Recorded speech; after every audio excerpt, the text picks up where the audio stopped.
மரியாதைக்குரிய சகோதரர் சுகுமார் அவர்கள் இந்த இடத்துல பேசியே ஆக வேண்டும் என்ற அன்பு கட்டளைக்கு இணங்க அவர்களும் ஒன்றிய கழக செயலாளர் சகோதரர் ராகவன் அவர்களும் கேட்டுக்கொண்டதற்கிணங்க இந்த இடத்திலே உங்கள் முன் நான் பேசுகின்றேன். இன்னும் 4 இடத்துல நான் பேச விடுவோம். என்ன மந்தவாசி வரைக்கும் நான் போய் பேச வேண்டிய இருக்க இடத்துல 110 கிலோமீட்டர் போகணும். அதனால இங்க இந்த பகுதியில் பல்வேறு ஆற்காடு சட்டமன்ற தொகுதி, கன்னியாகுமரி கிழக்கு ஒன்றியம், இந்த பகுதியில் முழுக்க விவசாயம் நிறைந்த பகுதி. விவசாய பெருங்குடி மக்களுக்கு அனைத்து இந்திய அண்ணா திராவிட முன்னேற்ற கழக ஆட்சியில் பல்வேறு திட்டங்களை நாங்கள் நிறைவேற்றியிருக்கிறோம். விவசாயம் என்பது நாட்டிற்கு உணவளிக்கக்கூடிய ஒரு மிகப்பெரிய துறை விவசாயம். அதாவது விவசாய பணி என்பது கடினமான பணி.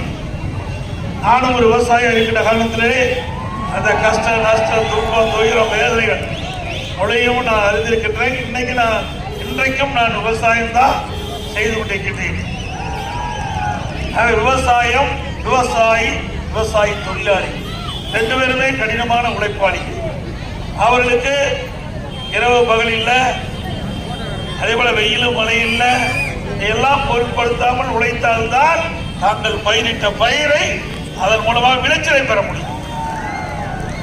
ஒரு குழந்தையின் தாய் எப்படி பராமரிக்கிறதோ அதுபோல பயிரிட்ட பயிரை குழந்தை போல் அதை பராமரித்தால்தான் நாம் நினைக்கின்ற விளைச்சலை பெற முடியும். அப்படி கடினமான தொழில் ஈடுபட்டிருக்கின்ற விவசாயிகள், விவசாய தொழிலாளிகளுக்கு நிறைய திட்டங்களை அனைத்து இந்திய அண்ணா திராவிட முன்னேற்ற கழக ஆட்சியில் நாங்கள் நிறைவேற்றிருக்கோம்.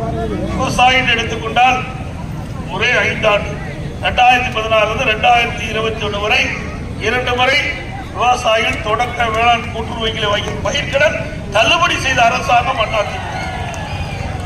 விவசாயிகளுக்கு 24 மணி நேரம் அவனுடைய மின் மோட்டரை இயக்குவதற்கு மும்முனை மின்சாரம் கொடுத்ததும் அனைத்து இந்திய அண்ணா திராவிட முன்னேற்ற கழக அரசாங்கம்.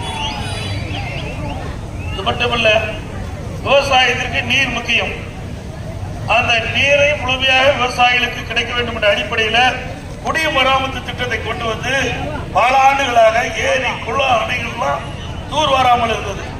அதிமுக ஆட்சியில் முழுக்க விவசாய மக்களை போடு அந்த திட்டத்தை தொடங்கப்பட்டு குடிமராமத்து திட்டத்தின் மூலமாக அந்த இருக்கிற ஏரிகள் வண்டல் மண் அள்ளப்பட்டு அந்த வண்டல் மண் விவசாயிக்கு விலையில்லாமல் வழங்கணும். ஒரு பக்கம் குடிமராமத்து திட்டத்தில் ஏரி ஆழமாச்சு, இன்னொரு பக்கம் அந்த வண்டல் மண் விவசாயியுடைய நிலத்திற்கு இயற்கை உரமாக பயன்படுது. ஏரி ஆழப்படுத்தப்பட்ட காரணத்தினால் மழை காலத்திலே பெய்த நீர் முழுவதும் சேமித்து வைத்தோம். கோடை காலத்தில் நிலத்த நீர் விவசாயிகள் கிடைக்கிறது, குடிப்பதற்கு நீர் கிடைக்கிறது. அதுபோல வண்டல் மண் விவசாய நிலத்திற்கு பயன்படுத்திய காரணத்தினால நல்ல விளைச்சல் கிடைக்கிறது. ஆக இப்படி அற்புதமான திட்டத்தை கொண்டு வந்து நிறைவேற்றிய அரசாங்கம் அதிமுக அரசாங்கம். அதோட இன்னைக்கு விவசாயிகள் அந்த பயிர்கள் காப்பீட்டு திட்டத்தின் மூலமாக சேர்க்கப்பட்டு வறட்சியால் பாதிக்கப்பட்டாலும் சரி, புயல் வெள்ளம் பேரிடர் காலத்தில் பாதிக்கப்பட்டாலும் அந்த விவசாயிகளுக்கு காப்பீட்டு திட்டத்தின் மூலமாக சேதமடைந்த பயிர்களுக்கு அந்த விவசாயிகளுக்கு நிவாரண தொகை பெற்று தந்த அரசு அதிமுக அரசாங்கம். இந்த பகுதியில் பல கோரிக்கைகளை கொடுத்திருக்கிறீங்க. கன்னியாகுமரி பகுதியில் 400 செங்கல் சூளைகள் இருப்பதாகவும் இதில் சுமார் ஒரு 7000 பேர் பணியில் ஈடுபட்டுள்ளதாகவும், தற்போது இந்த செங்கல் சூளைக்கு தேவையான வண்டல் மண் இப்பகுதியில் கிடைக்காதால தொழில் பெரும் அளவுக்கு பாதிக்கப்பட்டுள்ளது சொல்லியிருக்காங்க. அதிமுக ஆட்சிக்கு வந்த பிறகு இந்த செங்கல் தொழில் சோலைகளுக்கு தேவையான இந்த வண்டல் மண் உங்களுக்கு தடையில்லாமல் கிடைப்பதற்கு அனைத்து நடவடிக்கையும் அதிமுக அரசு எடுக்கும். அமிர்தி ஊராட்சியில் உற்பத்தியாகும் நாகநதி ஆற்றில் குறுக்கே அணை அமைத்திட வேண்டும் என்று கேட்டுக்கிறீங்க. இதனால 25 ஊராட்சியில் இருக்கிற ஏரிகள் நிரம்பி பாசன வசதி பெறும் இருக்கிறீங்க. அனைத்து இந்திய அண்ணா திராவிட முன்னேற்ற கழக அரசு இருக்கின்ற பொழுது நதியின் குறுக்கே தடுப்பட கோடையின் குறுக்கே தடுப்பன, பருவகாலங்களில் பெய்கின்ற மழை நீர் ஆங்காங்கே தேக்கி வைத்து நிலத்தடி நீரை உயர்த்தி அங்கே இந்த ஏரிகளுக்கு நிரப்பி அனைத்து இந்திய அண்ணா திராவிட முன்னேற்ற கழக அரசு பாசனத்திற்கு தேவையான நீரை கொடுத்த அரசாங்கம் அதிமுக அரசாங்கம். அதோட இங்க வேலூர் அரசு மருத்துவக் கல்லூரி மருத்துவமனையிலிருந்து வெளியேறும் கழிவு நீர் சப்தலிபுரம் ஏரியில கலப்பதால நிலத்தடி நீர் மாசடைந்து நிலத்தடி நீரை பயன்படுத்த முடியாத ஒரு சூழல் இருப்பதாக தெரிவிச்சுங்க. அதிமுக ஆட்சி அமைந்தவுடன் இந்த மருத்துவக் கல்லூரியிலிருந்து வெளியேறுகின்ற கழிவு நீரை சுத்திகரித்து இந்த ஏரியை விட்டு நிலத்தடி நீரை பாதுகாக்கப்படும். நஞ்சுகொண்டபுரம், அரசுப்பட்டு, கத்தாளம்பட்டு, நாகநதி ஊராட்சியில மஞ்சள் உற்பத்தி கேந்திரமா உள்ளது. அதிகமா மஞ்சள் உற்பத்தி செய்கின்ற விவசாயிகள் இங்க இருக்கின்றீங்க. மஞ்சள் உற்பத்தி செய்து ஈரோடு சென்று இருப்பு கிடங்கில் வைக்கும் நிலை தற்போது உள்ளது. பெருமளவு மஞ்சள் உற்பத்தி செய்யப்படும் கன்னியம்பாடி ஒன்றியத்திற்குட்பட்ட பகுதியில மஞ்சள் இருப்பு கிடங்கு ஒன்று அமைத்திட வேண்டும் என்று கேட்டுக்கிறீங்க. ஆகவே உங்களுடைய கோரிக்கையை அதிமுக அரசு அமைந்தவுடன் நிறைவேற்றி தரப்படும் என்ற செய்தி நேரத்தில் தெரிவிக்கிறேன். அதே போல அமிர்தி காடுகளில் சுற்றுலா தலம் தற்போது இருந்தாலும் மேம்படுத்தப்பட்ட சுற்றுலா தலம் ஒன்று உருவாக்க வேண்டும் என்று கேட்டுகின்ற சுற்றுலா தலத்திற்கு அனைத்து இந்திய அண்ணா திராவிட முன்னேற்ற கழக அரசு முன்னுரிமை கொடுக்கும். அந்த அடிப்படையில் அதிமுக ஆட்சி அமைந்த பிறகு அமிர்தி காடுகளில சுற்றுலா மேம்பாடு அடைவதற்குண்டான நடவடிக்கை மேற்கொள்ளப்படும் என்ற செய்தி இந்த நேரத்தில் தெரிவித்து, அதே போல இங்கே விவசாய தொழிலாளிகள் நிறைந்தவர்கள், அந்த விவசாய தொழிலாளிகளுக்கு அனைத்து இந்திய அண்ணா திராவிட முன்னேற்ற கழக ஆட்சியிலே பசு வீடுகள் கட்டி கொடுத்தோம்.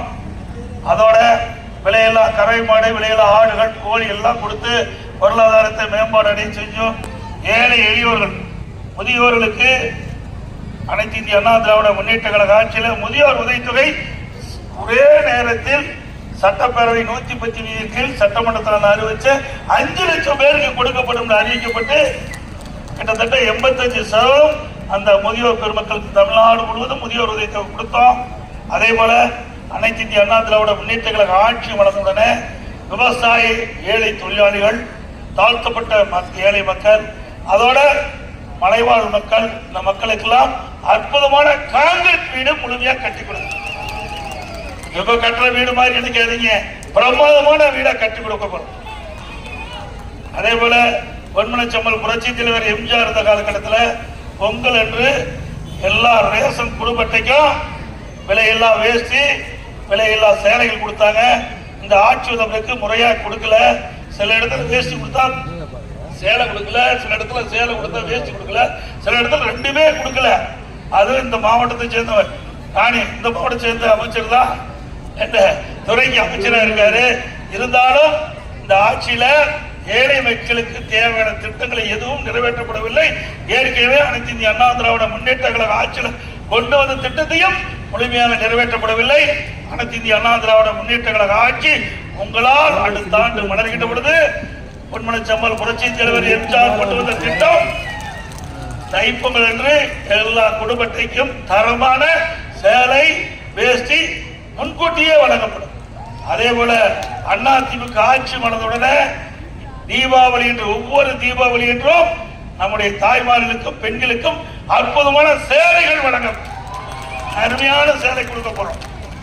அதோட இன்றைக்கு இது கிராமம் நிறைந்த பகுதி. இன்றைக்கு கிராமத்திலிருந்து நகர வரை அரசு பள்ளியில் படிக்கின்ற மாணவர்கள் ஏழை குடும்பத்தை சேர்ந்தவர்கள். அப்படிப்பட்ட குடும்பத்தில் பிறந்த மாணவ மாணவி இன்றைக்கு மருத்துவக் கல்லூரிக்கு செல்ல வேண்டும் என்றால் மிக மிக கடினமாக இருந்தது. அவர் நீட் தேர்விலே தேர்ச்சி பெற்றால்தான் அந்த மருத்துவ கல்வி கிடைக்கும். நான் முதலமைச்சர் இருந்த காலத்தில் அப்படி கொஞ்சம் ஆம்புலன்ஸ் வழி விட்டுருப்பேன், கொஞ்சம் வழி எடுங்க. அப்படி அதிமுக ஆட்சி கிட்ட பொழுது நான் முதலமைச்சர் இருந்த காலகட்டத்தில் 2017-18 ஆண்டு அரசு பள்ளியை படித்த மாணவர்கள் 3,80,000 பேர், 41% அரசு பள்ளியில் படிக்கின்ற ஏழை எளிய குடும்பத்தை சேர்ந்த மாணவ மாணவிகள் வெறும் 9 பேர் தான் மருத்துவக் கல்வி கிடைச்சது. ஆகவே அனைத்து இந்திய அண்ணா திராவிட முன்னேற்ற கழக அரசு இந்த அரசு பள்ளியை படிக்கின்ற மாணவர்களுக்கு 7.5% உள் இடஒதுக்கீடை கொண்டு வந்து அதன் மூலமாக இன்றைய தினம் 2818 பேர் அரசு பள்ளி படித்த மாணவர்கள் மருத்துவ கல்வியை சேர்ந்து படிக்கக்கூடிய சூழ்நிலை நாம் உருவாக்கி தந்திருக்கிறோம். அது மட்டும் இல்ல, இந்த அரசு பள்ளியை படிக்கின்ற மாணவர்கள் இந்த இடஒதுக்கீட்டின் மூலமா இடம் கிடைச்சாலும் ஏழை மாணவர்கள் மருத்துவ கல்வி கட்டண முடியாத ஒரு சூழ்நிலை. அதனால அரசாங்கமே மருத்துவ கல்வி கட்டணத்தை செலுத்தி ₹1 செலவில்லாம இந்த 7.5% உள்ளீடு ஒதுக்கீட்டு இடம் கிடைத்தவங்க இன்னைக்கு மருத்துவ கல்வி படிச்சுட்டு இருக்காங்க. 2818 பேர் கொஞ்சம் விலைக்கு போகட்டும்.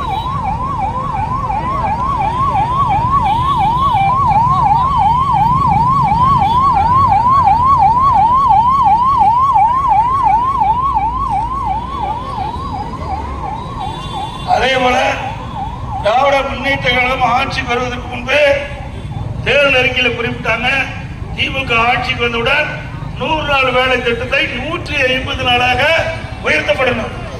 உயர்த்தினாங்களா? உயர்த்தினாங்களாமா? இல்ல.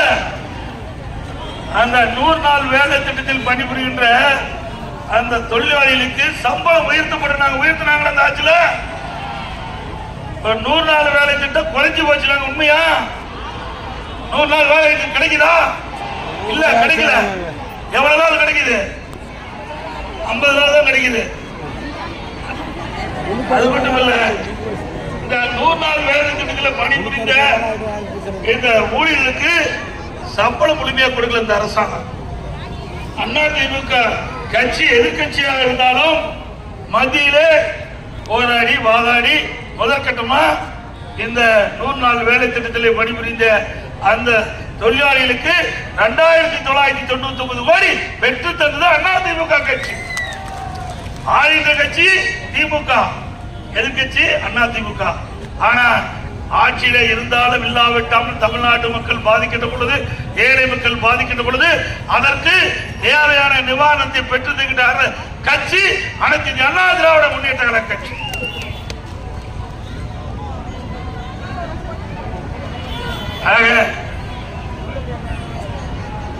நிறைய இருக்குது. டைம் ஆகி போச்சு. நான் மறுபடியும் வர போறேன். ஆற்காடு தொகுதிக்கு செவ்வாய்க்கிழமை வரேன். இன்னைக்கு முழுமையா நான் பேசுவேன்.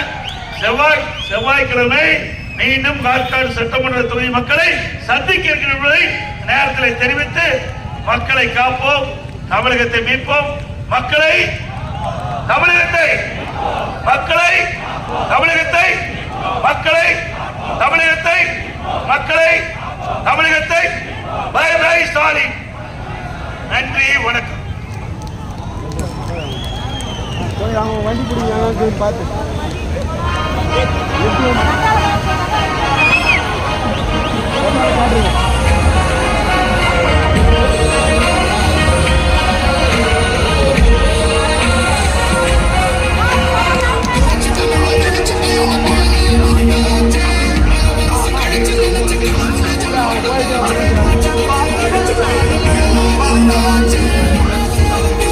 We're